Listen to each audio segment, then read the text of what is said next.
Hey guys, Jeremy, National Fire Radio. I'm here with the one and only Bobby Eckert, Eckert Fire Training. Bobby, thanks for having us again. Thanks for having us, man. This is a partnership. This is a friendship that's developed over the last few years, since the creation of Eckert Fire Tactics and National Fire Radio. And he's up in northern New Jersey today, Bergenfield, New Jersey, at their burn center.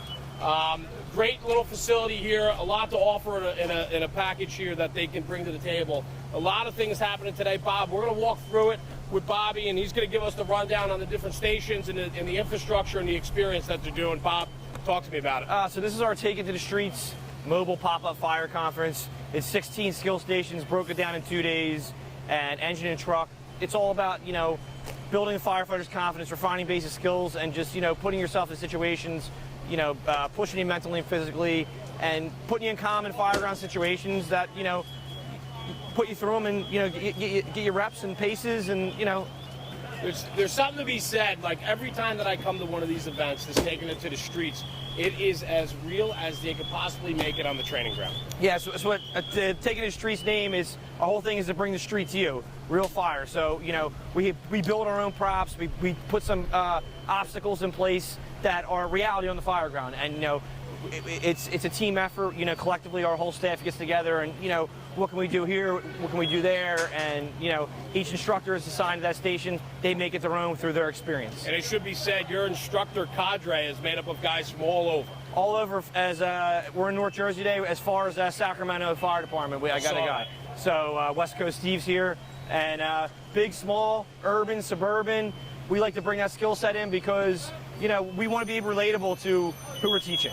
Yeah. Now this is the Taking It to the Streets weekend, which is 2 days, Friday night lecture, then it's a full day Saturday, full day Sunday, hands-on. Yep. You guys travel to different locations and put this on? Yeah, we'll go anywhere, Class A burn building, and like we were in Rochester, New York in March. Yeah, we'll go anywhere. We're mobile. This is a total mobile, and we'll show you that as we walk around how we make things happen, and And on top of that, it should be said too, you guys do offer classroom, you offer personal instruction. Absolutely. As well. Go to EckertFireTactics.com and you'll see a full list of all our drill night programs, our lectures, all hands-on. It's all on there. We offer an array of services, and we focus on engine, truck, firefighting, and we do rapid intervention as well. Awesome. So why don't we do this? Let's take a walk around the fire ground real quick. Yeah. And we'll show off the different stations of what they're doing. I don't know where you want to start. We'll start at one. We'll go to the numbers. So bear with us as we walk through, and follow us to the... So this is station one is stretching through obstacles.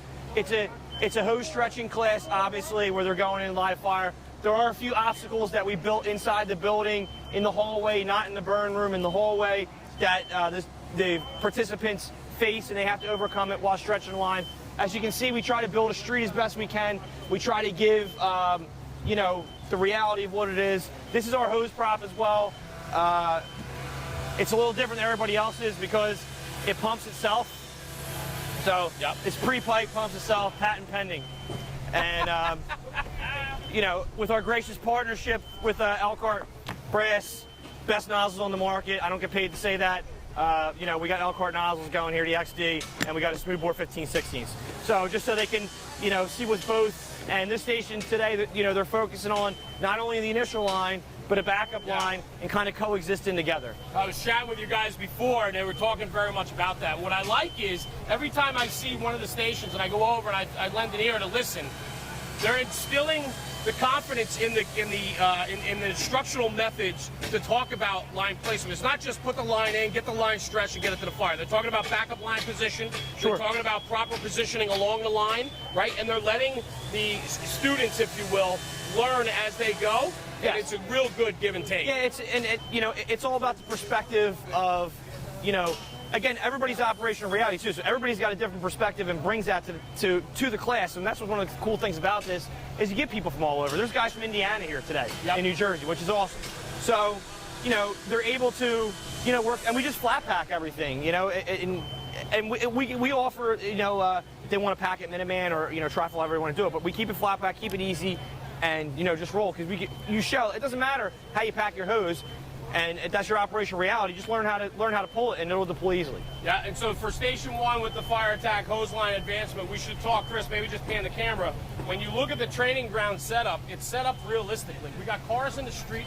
We have obstacles on the sidewalk. When these guys stretch, they either got to stretch around or over the vehicles. So that's something to be talked about, because when you have a company, an instructional company that wants to really put the value into the experience, it's those little details that matter. It's props like this that are built tried and true. It's bringing in cars to put on the sidewalk and up against the curb line, so it affects your everyday operation and positioning. Well done, Bob. Yeah, we use cars for an array of things, and they're really easy to get.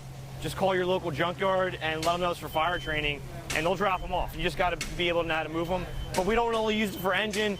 You know, in Rochester, we had them around the rear of a building and used it for ladder as well. Yeah, absolutely. Good. Yeah. All right, why don't we we'll cruise to station number 2? Yeah.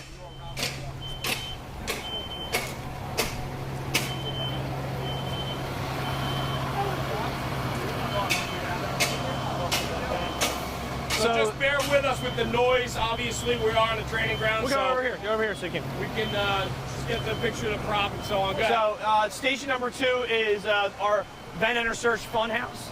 This is, I think, the 3rd time we've built this. We did a little different each time. It's built out of pallets and, you know, it's framed out. And we have Firehouse Fab's Forceful entry window, which it has a sash. It has a sash, has panes, and they actually break it out, make entry, and we have a few surprises for them inside there. It's fully furnished in there.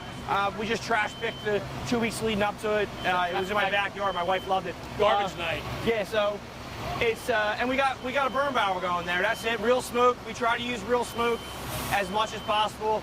Real smoke is very different than theatrical smoke, and you know your sight and vision, you know, obviously is skewed to the smoke, but it still reacts. You know, you react differently to both sides. So that's in there, and they're in there and they're searching. We got 2 windows going, and you know we have an aggressive number. You know, we have 90 firefighters here, so the group sizes are bigger. Yeah. So to make sure everybody's getting enough time in, we make it bigger, have 2 windows, and you know they're moving, so they get. You know, there's not a lot of sitting around, and they're able to get the reps. That is one of the biggest things when you do a weekend like this. Is you want the most bang for your buck, right? You want to work. Guys come here to work on their own time, so you got to have the props to support that and be able to funnel the people through and give them an experience that matters. Yes, and awesome. You know, the instructors that are in here are 2 guys that search for a living. So they've entered search for a living, and they bring a lot to this station, and it's really this VS Funhouse is something we really pride ourselves in. We love this thing. That name. And we always just, you know, come up with something new to put in there or something better and tweak it. So it's actually a hallway and 2 rooms. Great. Awesome. All right, we're gonna skip 3 because 4 is right here. Okay.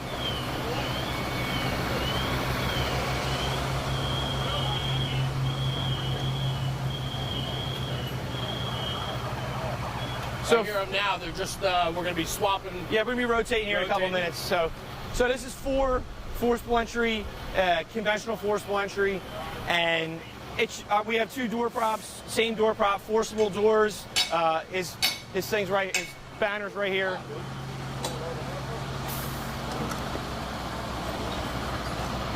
Forcible doors.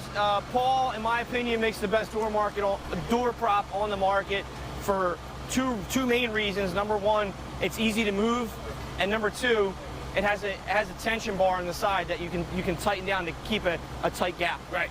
So inward, outward, you know, they're just learning the mechanics of how to actually, you know, you're forcing a lock, not the door, but the door prop.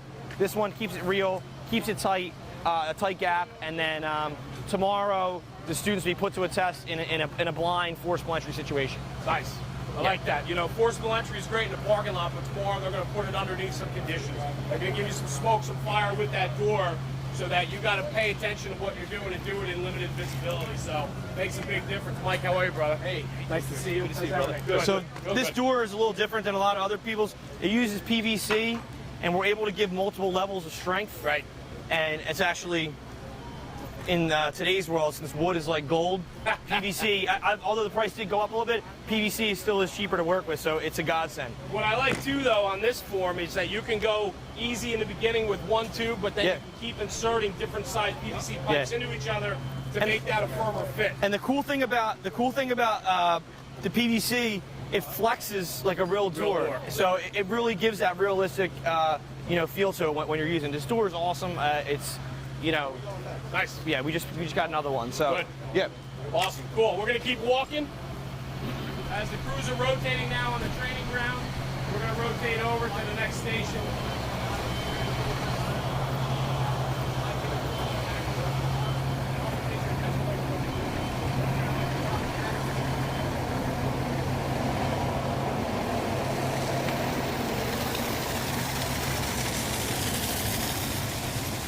We're obviously breaking the numbers now. So we're 6. So 6 is it's fastboard grit. These are our fastboards that Fastboard got us, and fastboard is, and it's not just a backboard cut in half. And anybody that says that has not seen it in use. This thing's unbelievable. The coolest story I've heard so far out of it is an ice rescue situation with it. It has so many uses. But there's nothing fast about getting a downed firefighter out of a burning building. This absolutely aids in, making it happen. And we're not only using the fastboard here at this station, but they're doing down firefighter CPR, which I think every firefighter should know. Getting on the chest immediately is a life-saving thing. And then we do some other rapid intervention drills here. Keep it simple. It's more of a situation where not only if you're the RIT team, but if you're inside and there is a mayday, maybe there's something you can do to, get the outcome better. And so a couple things. And at this station too, we have Chris, do you have the multi-loop strap on you? There it is. So we have Anderson Rescue Solutions. This is the multi-loop strap. Every firefighter in America should have one of these straps, and we give it to them when they went in the fire academy. This thing is unbelievable. Tim Anderson out of Philadelphia Fire Department, he owns Anderson Rescue Solutions. He has an array. The dude's mind is amazing. Super smart. Yeah, and he really puts this spin on it to make things so simple. And I'm a guy who really isn't a tech rescue guy. Right. And his rope bags, his roof bag, his large area search bag is amazing. But we have Anderson, we have multi-loop straps, and we actually just became a distributor for Anderson Rescue Solutions, so we can have these on the table to get people selling. But I will say this, National Fire Radio, we've done projects with the Fastboard, we've done projects with Tim out of Anderson Rescue Solutions, both incredible products with incredible people that back it. The people that back it have practical, street-smart experience and brings a product to the table that is like none other, man. This Fastboard is a lifesaver. Fastboard's unbelievable. Yes, it is. It really is. It's a multi-loop strap. Multi-loop. So, they're learning an array of things over here. And it's, tomorrow they're going to be pushed to limits also. And Chris is our main rapid intervention guy. He's also a Philadelphia fireman. What he does is really cool, to honor how some firefighters have been killed in the line of duty. Sure. He does read through a lot of NIOShes and build some programs that kind of simulate some of the situations that firefighters were in, and work through them, which I think is really a great way to pay your respect to that situation. 100%. And on top of that, the firefighter down CPR is so important. It's amazing. I don't know why training companies aren't teaching it more. It's good to see it here today. These guys absolutely happen. It's fantastic.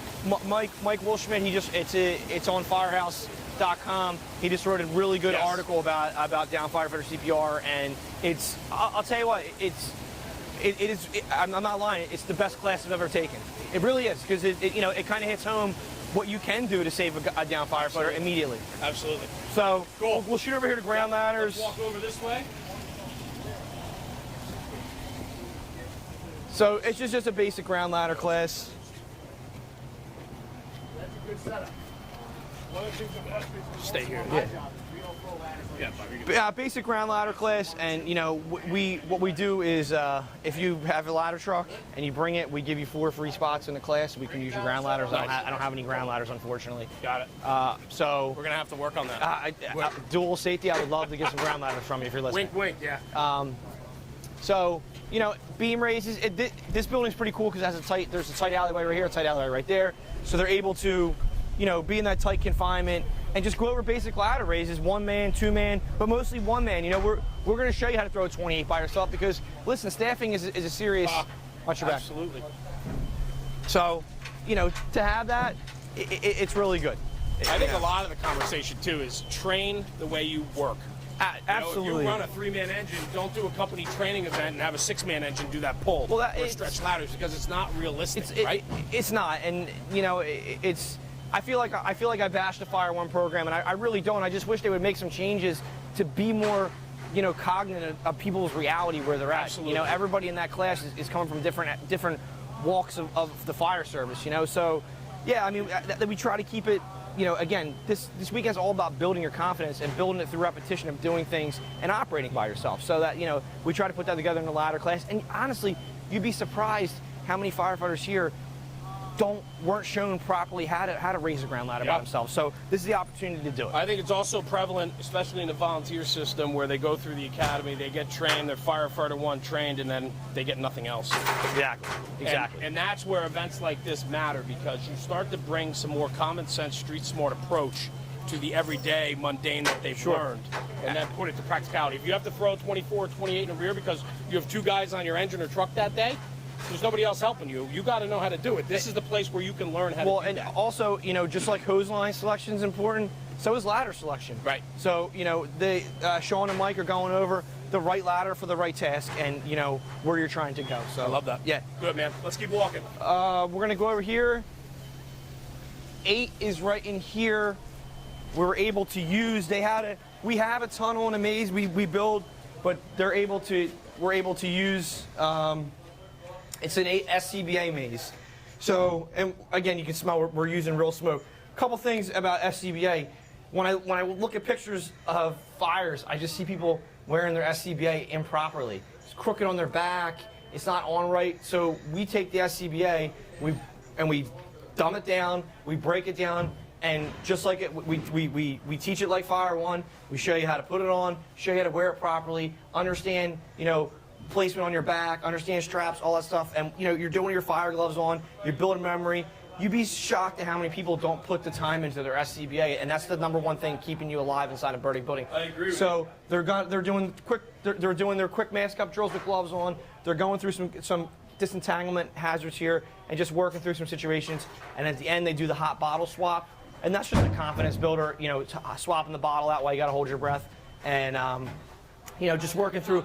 We're trying to get them in some anxiety-based situations and work them through it. That's all. And it's all about, this station is all about how to conserve air, how to breathe properly, and how to push through a situation and making sure your air pack is, you know. Confidence. 100%. Build confidence. 100%. Yep. Confidence will get you through the fire ground. And, you know, operate in that limited visibility or zero visibility. Right. Good. Chris, watch your head coming out.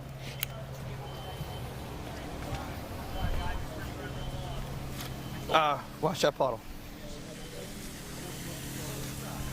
So over here is saw station. It's fire service saws. We have a ton of metal to cut. A lot of it I trash picked. Rebar, you know, I bought. I mean, and you can see if you go around, you see our rebar prop that Tucker from First Do Fabs built us. And we got a ton of locks. I got boxes of locks to cut. So, you know, it's reality based. Well, you know, it's one of them things where a lot of times, you know, Fire One, you don't really get to use saws, and you'll be surprised how many firefighters say to me, "Well, we're not allowed to touch the saws at our firehouse." It's wild to me. That is crazy. And you know, anybody who likes to talk bad about the younger generation not being mechanically aptitude, well, that's your fault because you have a chance to show that every opportunity. So you can get rebar and a C-clamp out back your firehouse and you know, make that happen. So they come here, they cut a lot of metal, they learn the saws, they learn how to troubleshoot saws, they learn how to put blades on properly. You know, we'll flood a saw out so you know how to start if it's flooded, and it's just getting confident with the saws on it because cutting metal is very different than cutting wood. How you set the blade, you know, you can set even your stance and your position. Absolutely. Whether you're horizontal or vertical, it matters. And we put them in a couple, you know, precarious positions, and they got to work through it. And, so, and then our last one, I believe I got them all. Yeah. Last one is water can. So I understand everybody doesn't maybe have a can position or knowing how to, or they take a can in, and that's fine. But a lot of people don't understand how the can operates and how much fire it can actually put out. Sure. So not only that, we also show you how to fill it properly, put air in it properly, because that does happen. But you get in situations where some people don't know how to work the can. Right. So this is a can confidence course, and you have tools. It shows you how door control is talked heavily in this rotation, and what you can do to can a room out of fire, or at least get a knock on it, hold it back while you're waiting for the engine, or whatever. Say you go up for a smoke investigation, you brought a can that's on fire. There's multiple scenarios, multiple situations. But again, in my opinion, if you're traveling far from your apparatus, which means if you're taking stairs up in maybe a mid-rise or a high-rise or apartment building or office building, you should bring a water can with you, because you never know what you can find up there. And I think what the important part of that too, it's not just the actual operation of the can, but it's also everything that goes with it. That door control, that hallway control, right? Be able to knock down, control the flow with the door. I mean, you name it. So there's a lot there. So that's good. And then we come into our logistics part of it. Yeah, let's talk about the back end, Bob, because to support an event like this, right? It's more than just having instructors here in front of the students. It's so much more. It's so much more, and we try to pull all the stops out, from having spare fire gear here. I try to, somebody gave me some old fire gear. When I go to buff shows, I try to buy up suspenders and, whatever, helmets, helmet parts, something on somebody always breaks. Yeah, absolutely. And we actually have a guy fix it. Kyle's our main logistics guy. This is his trailer. It's a breakdown trailer. It's a workshop. And, in the trailer, we have just an array of stuff to fix whatever's broken. And, our saws go down, Kyle's on them, he fixes them. Blades go down, he changes them.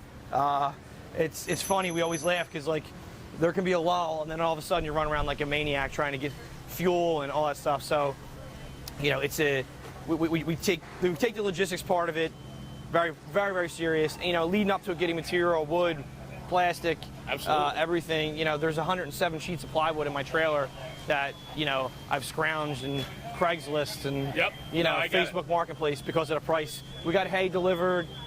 When you bring 90 students together for a weekend away from your home, you got to bring everything with you. Everything. You got to have the resources available to you.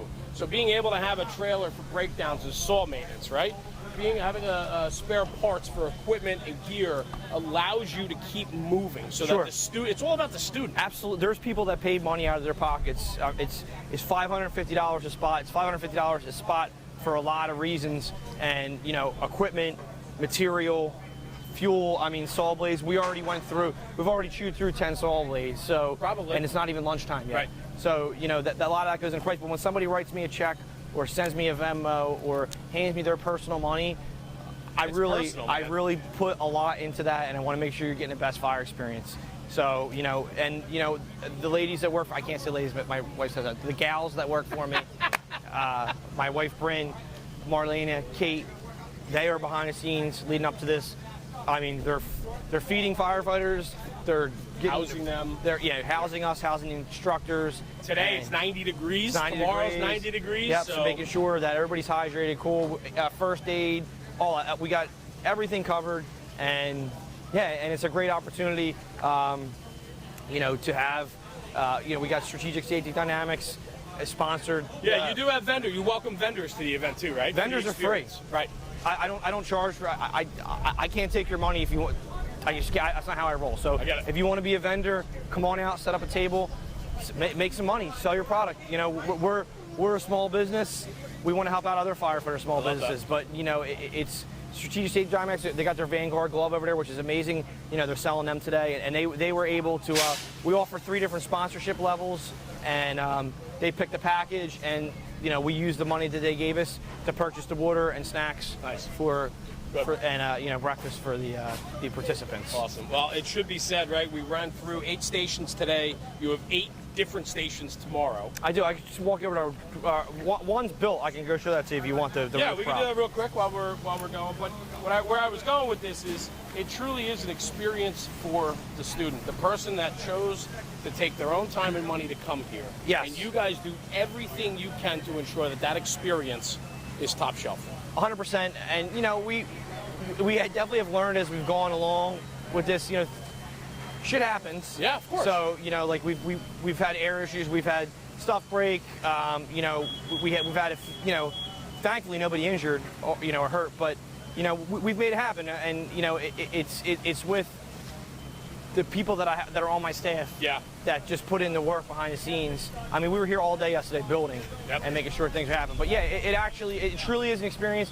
And if we're there and you know you want to see for yourself, because I think it's the best way to really take it all in is to come out and walk around. I invite fire chiefs, training officers, come out and see our stuff. That's right, firsthand. Please, and you know, don't believe everything you hear. Yeah. Come on out and visually see it. It's really. It really is an experience. But sure. yeah, I'll walk you over our roof prop for tomorrow. Chris, while we're walking, you can capture, this is the first line being pushed in on this evolution here, the hose prop. Pushing the first line in. As you can see, you have the nozzle inside, back up the control firefighter, talking about it, working with obstacles in the street, right, Bob? Yeah, I mean, these are what we talked about. Yeah, and the line's not moving as fast right now because the nozzleman is on the stairwell and he is encountering some obstacals that, Nice. that he's working through right now. Good. So, you know, we built that all out, and, you know, and a word of caution, too, you know, if, I always say, please, you know, my idea is you want to use them, that's great, but be careful mimicking them because you can't put anything in a burn room. You can't build props in a burn room. Right. All right, and you're breaking NFPA 1403 when you do that. So just be very careful. Somebody gets hurt, that's, you know, you want to make sure you're following the rules, and which we do 1,000%. I mean, we have accountability. We assign an accountability officer every group when we break in a group. Bryn, Marlena, or Kate, I forget who's the accountability officer today. There's a lead instructor, and everybody's tagged in, and we know where everybody is at all times. Right. Good.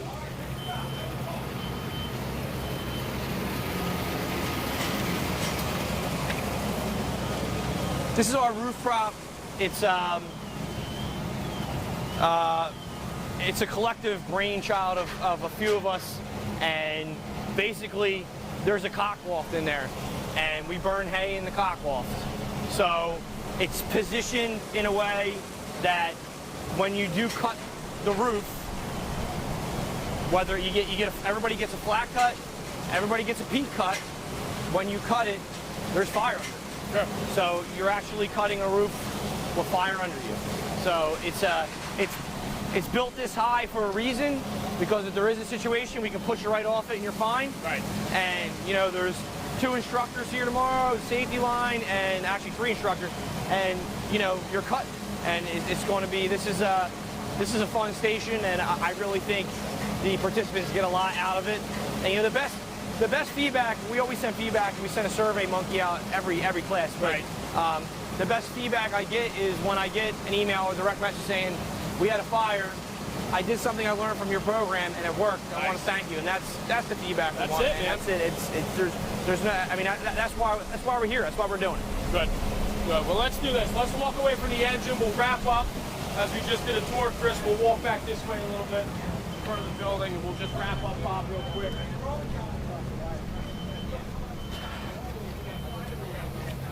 So, Eckert Fire Tactics, taking it to the streets. Bobby, thanks for having us, brother. Thanks for having us. I appreciate your friendship and everything we've done together. And we're in your backyard this time. I know that. This is nice. Not much travel for us. Yeah. But it's an absolute honor to be here working with these guys, and I've gotten to know a lot of your instructors personally. Yeah, good dudes. I've become friends with a lot of them, and I'll tell you, they're all top shelf. And if you pan around and look, Chris, with the camera, just pan around and look at the amount of students here today. It's a testament that the job is alive and well. Absolutely. People are here on their money, on their time to learn and to better themselves. For what?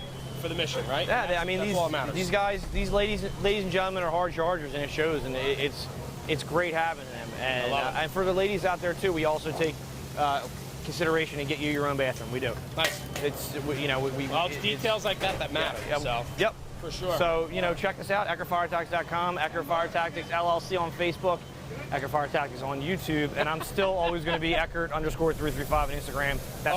That's not changing. That's right. Good. Well, guys, thanks for tuning in on this live. We're going to hop back in a little bit with some other content later on.